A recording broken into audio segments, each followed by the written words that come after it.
편두통 때문에 병원 간다는 사람 들어본 적이 없어요. 잘못된 거예요. 아니, 우리나라 사람들은 일단 아프면 두통약을 먹어요. 제일 나쁜 거예요. 그러다가 이제 삶이 오고 가는 질환을 놓치게 된다는 거예요.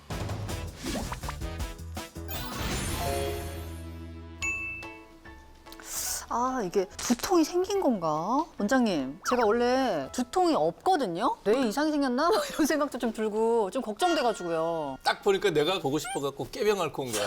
여기서 마치겠습니다. 두통이 이제 삶의 질을 굉장히 떨어뜨리잖아요. 그래서 세계보건기구에서 삶의 질을 떨어뜨리는 4대 질환을 꼽았는데 사지마비, 정신질환, 치매에 이어서 두통입니다. 나이 들어서 두통 생기면 좀 위험하다 이런 얘기도 들었거든요. 아, 인터넷이 사람 잡아 이렇게.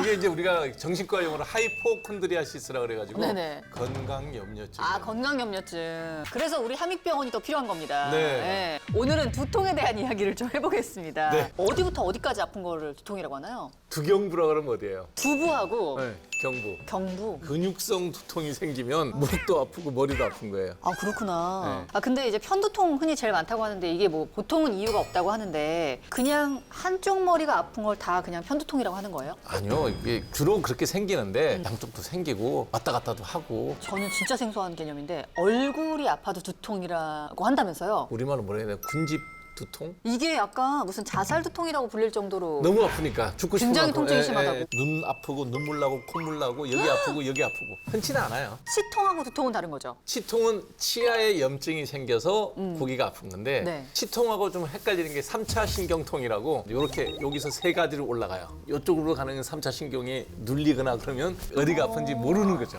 구별이 안 되는 거죠. 아, 그러면 막 치통인가 이렇게 생각할 수도 있겠네요. 이거 신경과 가셔야 돼요. 실제로 두통 종류가 뭐 100가지 뭐 이렇게 된다고 엄청 많다고 들었거든요. 두통은 그 기침하고 같다고 생각하시면 돼요. 가장 가벼운 게 목감기, 네. 기침감기부터 시작해서 폐암까지. 아, 증상은 똑같이 기침이죠. 두통도 매한가지예요. 머리가 좀 찌끈찌끈 잠못 자서 아픈 거 그날 밤에 와인을 숙취가 많이 마서 숙취가 생긴다든지 그런 두통부터 시작해서 뇌암까지, 그다음 뇌동맥류가 파열돼서 사망에 이르는 것까지 너무 넓은 스펙트럼이기 때문에 두통의 원인을 일단 나눠야 돼요. 원인을 모르는 두통, 프라이머리 헤드액이라고 그래요. 1차성 두통, 찌끈찌끈 머리가 아픈데 아스피린 하나 먹고 나면 좋아지는 두통, 이런 것들이 다 이제 1차성 두통이죠. 절대 이걸로 죽지는 않는다는 얘기지. 그다음에 이제 2차성 두통이 사실은 무서운 거예요. 세컨더리 헤드액이에요. 그러니까 원인이 있어서 아픈 거예요. 그래서 2차성 두통을 다시 또 원인을 나누면 감염이 돼서 두통이 올 수 있어요. 예를 들면 뇌막염, 뇌에 염증이 생긴 거야. 그다음 또 하나는 뭐냐면 뇌는 공급받는 에너지원이 혈관을 통해서 받아요. 그러니까 여기 혈관이 무지무지 많아요. 그래서 그 혈관에 이상이 생기면 아, 뇌혈관. 뇌혈관 질환이 생기는 거예요. 사망 원인 중에 탑3 안에 들 거예요. 그다음에 세 번째가 뭐냐면 네. 뇌에 암이 생기는 거야.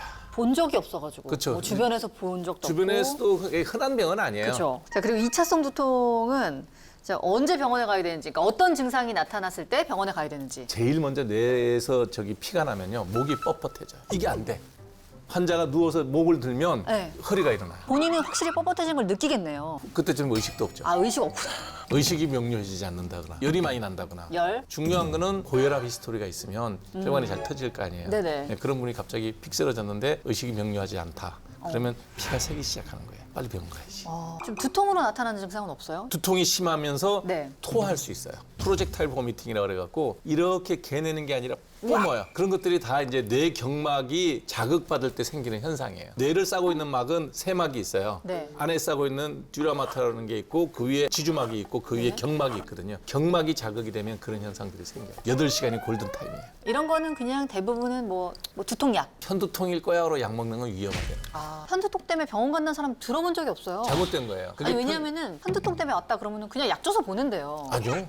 아니에요? 그러다가 이제 아까 얘기했던 삶이 오고 가는 질환을 놓치게 된다는 거예요. 어떻게 해야 되죠, 그러면은? 그래서 일단 두통이 생겼는데 별 이유가 없어. 근데 머리가 깨지듯이 아파. 네. 가야 돼. 병원. 병원을 가야 돼요. 가야 돼. 네, 그걸 어디를 갔냐에 따라 다른 건데 아, 네. 두통이 있으면 일단 신경과를 가야 돼요. 신경과. 네, 좀 더 쉽게 얘기하면 신경내과라고 보시면 돼요. 중추신경에 관한 문제가 생겼을 때 수술을 해야 되는 병이면 신경외과에서 수술을 하고 약물 치료를 해야 되면 신경내과를 가는데 대개 대학병원은 신경과에서 진단을 하고 수술은 신경외과에서 하죠. 아니, 우리나라 사람들은 일단 아프면 네. 두통약을 먹어요. 제일 나쁜 거예요. 열 날 때 해열제 먹는 거하고 머리 아플 때 두통약 먹고 하는 게 이게 제일 나쁜 짓이에요. 진단이 시간이 빠르면 목숨을 건지고 반신불수를 면할 수가 있는데 그 시기를 놓쳐서 혈관이 터진다든지 뇌암이 사이즈가 커져버린다든지 이런 일이 벌어지면 목숨이 왔다 갔다 하는 거예요. 그렇죠. 근데 이 뇌졸중 후유증으로 알츠하이머가 나타날 수도 있어요? 알츠하이머하고 치매는 동치는 아니에요. 치매가 왔는데 원인을 몰라. 그러면 알츠하이머라 그래요. 1차성 치매예요, 그게. 1차성, 2차성이라고 얘기했듯이 네. 2차성 치매가 원인이 쭉 있어요. 그중에 1번이 알코올성 치매, 2번이 혈관성 치매. 그 혈관성 치매가 뇌졸중이에요. 뇌졸중이 스트로크예요. 드라이 스트로크 있고 웻 스트로크 있는 거예요. 드라이 스트로크이 뇌졸중 중에서 막히는 거, 뇌경색. 웻 스트로크, 피가 밖으로 빠져나오는 거, 그거를 이제 뇌출혈. 그걸 그거를 뇌졸중이라고 통칭해서 다 같이 얘기를 하고 혈관에도 내막이 있고 네. 근육이 둘러싸고 바깥을 싸고 있는 막이 있어요. 혈압이 높아지면 이 혈관 내막이 어떻게 될까요? 긁히고 상처를 받죠. 혈전이 생기는 거예요. 혈관 내막이 두터워지고 좁아져. 그럼 더 혈압이 올라가겠지. 네. 그러다가 완전히 콱 막혀버리면 뇌경색이에요. 아. 뇌경색이 생기면 어떻게 되냐 그러면 혈관이 가는 부위에 뇌 기능만 없어지기 때문에 팔에 힘이 없어진다든지 입에 돌아간다든지 아니면 아주 굵은 혈관이면 왼쪽이 담압이 된다든지 이런 생명하고 상관없이 그쪽의 기능이 소실될 뿐이에요. 한방에서는 중풍이라 그러죠. 그러니까 뇌경색은 위험하긴 위험하지만 뇌출혈이나 이런 것처럼 생사에서는 조금 좀 시간을 덜하죠. 다투는 싸움은 아니에요. 네, 시간적 여유가 있는데 터지면 이거는 이제 생사가 오고 가요. 아.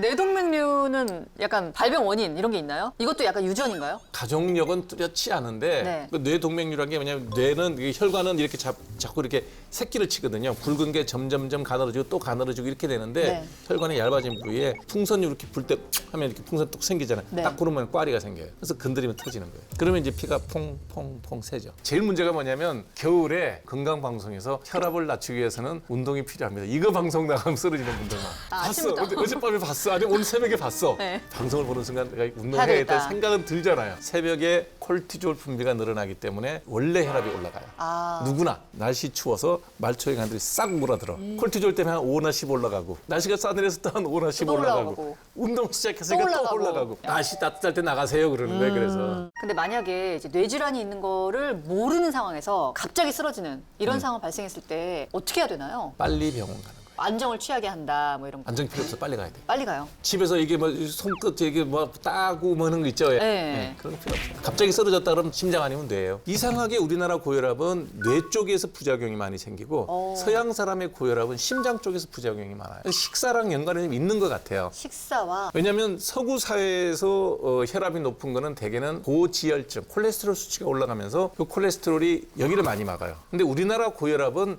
짜게 먹어 생긴 고혈압이 많아서 뇌신경 쪽에 가는 모세혈관들의 질환이 많아요. 그래서 뇌혈관을 더 건강하게 하려 그러면 식이 중에서 짜게 먹는 거. 고혈압 중에서 특히 자, 뇌질환 치료법을 좀 볼 텐데 아까 잠깐 얘기를 해주셨습니다. 네. 뇌경색으로 막힌 뇌혈관을 뚫을 뇌경색으로 때 막혔을 때는 이제 혈전용해제. 주사로 놓는 거예요? 예, 혈전용해제를 투여를 하죠. 그러면 그냥 다 뚫리는 거예요? 다 뚫리진 않지. 조금이라도 피가 통하면 뇌 기능이 일부 돌아오는 거죠. 그리고 이제 기계적 재개통술 혈관에 집어넣는 거. 집어넣어서 이제 그거를 살살살 뚫어주는 거죠. 뚫어주는 역할. 뚫어주는 역할. 두통에 대한 찌라시들도 굉장히 많습니다. 찌라시 전문가구나. 네, 찌라시 타임 가겠습니다. 네. 커피가 두통에 도움이 된다. OX. 편두통 같은 경우에는 뭐 어떤 원리죠? 편두통이 혈관이 갑자기 늘어나 생기는 거거든요. 네. 혈관을 수축시키면 좋아지겠죠. 아, 혈관이 이렇게 혈관이 확 늘어나면 여기 둘러싸고 있는 신경들이 다 있을 거 아니에요. 그게 압력이 올라가니까 아프단 말이에요. 두통을 보톡스로 치료하기도 한다. 도움이 되긴 하겠죠. 긴장성 두통이라 그래갖고 여기 목 뒤에 근육들이 아주 경직이 돼갖고 아무리 마사지하고 풀어줘도 안 풀리는 사람들 보톡스 봐요. 맞아 보면 쭉 풀어지면서 제가 거기에 시술해 본 적은 없지만 편두통은 완치가 어렵다고 합니다. OX. 네, 많지 어렵죠. 아, 그래서 약을 오. 계속 먹어야죠. 이게 가장 두통 중에서 제일 난치성이라고 하죠. 가장 맞아요? 보편적으로 많고 가장 치료가 어려운데 약은 좋은 게 굉장히 많이 나왔어요. 그래서 이해가 안 되면 요약 먹으면 되고. 두통 검사 무조건 MRI, CT를 찍어야 한다. OX. X. X. 우리나라가 전 세계에서 CT, MRI 제일 많이 찍는 나라예요. 그럼 네. 두통 검사 뭘로 해요? 두통 검사는 문진과 검진을 통해서 합니다. 신경과 선생님들이 귀신같이 알아요. 검사를 하는 걸 내가 막지는 않아요. 함익병 원장님에게 예방법을 한번 들어보겠습니다. 두통하고 뇌질환 네. 어떻게 예방을 해야 될지. 두 번째 2차성 두통에 제일 흔한 게 뇌혈관성 질환이잖아요. 뇌혈관성 질환은 당뇨고혈압이에요. 그럼 당뇨고혈압은 똑같은 얘기 또 하는 거예요. 규칙적으로 사세요. 운동하세요. 술 마시지 마라, 담배 피지 마라, 규칙적으로 생활해라, 푹 자라. 잠 못 자고 스트레스 받으면 또 두통이 생기면서 그게 여러 가지 브레인 케미칼 때문에 또 염증이 더 심해지겠죠. 약간 함익병원 유니버스. 사실이라니까요. 다 연결돼 있다 우리 모든 네. 것이. 라이프 스타일 전면 수정하기로. 아니 진짜 이게 말은 많이 들어봤는데 다 구분이 안 가고 뭐가 뭔지 몰랐었는데 오늘 이 시간에 좀 확실히 정리가 되네요. 쭉 정리가 되죠. 네, 좀 도움이 많이 되셨길 바라고요. 마지막으로 오늘의 진료 한 줄 평으로 표현해 주신다면.